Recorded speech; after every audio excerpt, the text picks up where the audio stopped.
Hello and welcome, मैं हूं पराग छापेकर और लेकर आया हूं रिव्यू आपके सामने फिल्म तेजस का। जी हां, डायरेक्टर सर्वेश मेवाड़ा की फिल्म में, जिसमें कंगना रानावत, अंशुल और कई सारे दूसरे कलाकार हैं।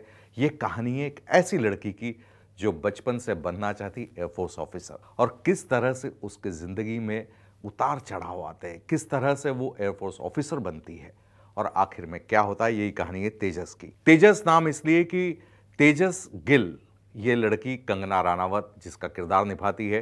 तेजस गिल के पिता तेजस, जो हमारा एरोनॉटिकल डिपार्टमेंट का एक अद्भुत नमूना है, हमारा स्वदेशी एरोप्लेन जिसको बनाने के कारखाने में ही इसके पिताजी काम करते हैं, उसी को देख देख कर उसके पूरे डेवलपमेंट में उसके साथ रहते हैं। इसलिए वो तेजस नाम जो एरोप्लेन का रखा, वही उन्होंने अपनी बेटी का रखा। तो ये तेजस गिल बहुत डेयर डेविल है, उसके मन में देश के प्रति सेवा का निश्चय है, और किस तरह से वो आगे बढ़ती कहानी इज ऑल अबाउट तेजस। अगर मैं बात करूं डायरेक्शन की, तो सर्वेश अरोड़ा ने जिस तरह से इस फिल्म को डायरेक्ट किया है, मुझे लगता है क्योंकि वो राइटर भी हैं, कई सारी बम्पी राइड्स फर्स्ट हाफ में आती है। उनका जो निजी जिंदगी और प्रेम प्रकरण वाला ट्रैक है, वो थोड़ा सा गड़बड़ा देता है। जो 15 मिनट के पहले का जो पेस बनता है फिल्म में, एक मैं एंगेज होना शुरू होता हूँ फिल्म में, उसको तोड़ देता है। तो फर्स्ट हाफ बहुत ही बम्पी राइड की तरह निकल जाता है, मुझे बिल्कुल पसंद नहीं आता। क्योंकि एक अगर मैं एंगेज हो रहा हूँ और उस सीन में कुछ और तीसरा ही ट्रैक निकल के आ जाए तो मैं डाइवर्ट हो जाता हूँ, कोई मतलब नहीं है उसका। सेकंड हाफ बहुत कमाल का जाता है, बहुत पेशी है और आपके दिल को छू लेता है। कंगना रानावत एक ऐसी एक्ट्रेस है कि जिससे व्यक्तिगत रूप से आप उससे कन्विंस हो या नहीं हो, doesn't matter, but as an actress वो आपके दिल को छू लेती है, बहुत मेहनत करती है। और कंगना ने इस फिल्म में भी बहुत मेहनत की।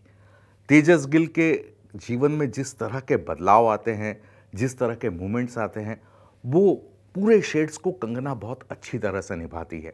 उनका साथ अंशुल ने दिया है, अंशुल चौधरी कमाल की एक्ट्रेस हैं, उन्होंने भी कंगना का साथ बहुत बखूबी दिया है, बहुत अच्छे से दिया है। अगर दूसरे किरदारों की बात करूं तो आशीष विद्यार्थी मंझे हुए कलाकार हैं, मित्रा बहुत अच्छे एक्टर हैं, लेकिन उनके हिस्से में वो मीट आया नहीं कि वो अपना मेटल प्रूव कर पाए। लेकिन जो उनके हिस्से आया वो काफ़ी आया, उन्होंने ईमानदारी से निभाया। लेकिन सवाल ये उठता है कि इसके अलावा जो किरदार है वो मतलब कहीं कुछ बनता नहीं है, कहीं पे कुछ दिल नहीं छूता। वो क्यों आते हैं, क्यों, उसके पीछे का रीज़न क्या है, वो ऐसा लगता है कि बस उनको रखने के लिए रखा गया है। कुल मिलाकर अगर मैं ये बात करूं कि तेजस जो है वो एक अच्छी फिल्म बन सकती थी, बशर्ते उसकी राइटिंग करेक्ट होती। Screen play is the biggest problem in this film, because जैसा मैंने आपको बताया, फर्स्ट हाफ में अगर आपको दर्शक पकड़ में नहीं आएगा तो सेकंड हाफ में उसको पकड़ना थोड़ा मुश्किल हो जाता है। चूंकि मैं फिल्म का स्टूडेंट हूँ, मुझे फिल्में पसंद है देखना, तो मैं फिल्म के बाद रुका रहा। लेकिन फर्स्ट हाफ अगर आपके पकड़ से छूट गया तो बड़ा मुश्किल है मामला।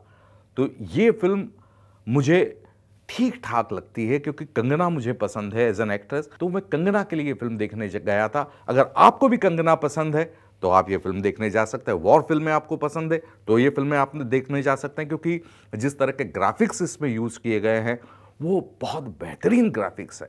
जो भुज में अजय देवगन की फिल्म भुज में जो गड़बड़े हुई थी, उससे कहीं ज़्यादा बेहतर ये टेक्नोलॉजी के हिसाब से, टेक्निक के हिसाब से बहुत अच्छी ग्राफिक्स के साथ, वीएफएक्स के साथ ये फिल्म बनाई गई है।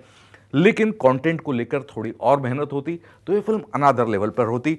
ये फिल्म मुझे कंगना के लिए देखना थी। मैंने अंशुल इसमें अपने आप में अंशुल को देखा और मुझे वो भी बहुत अच्छी लगी। तो मैं इस फिल्म को देता हूं 5 में से 2.5 स्टार। बाकी 2.5 स्टार स्क्रीन पे के लिए काटूंगा, दूसरे वो जो सैटेलाइट कैरेक्टर्स थे उनके लिए काटूंगा।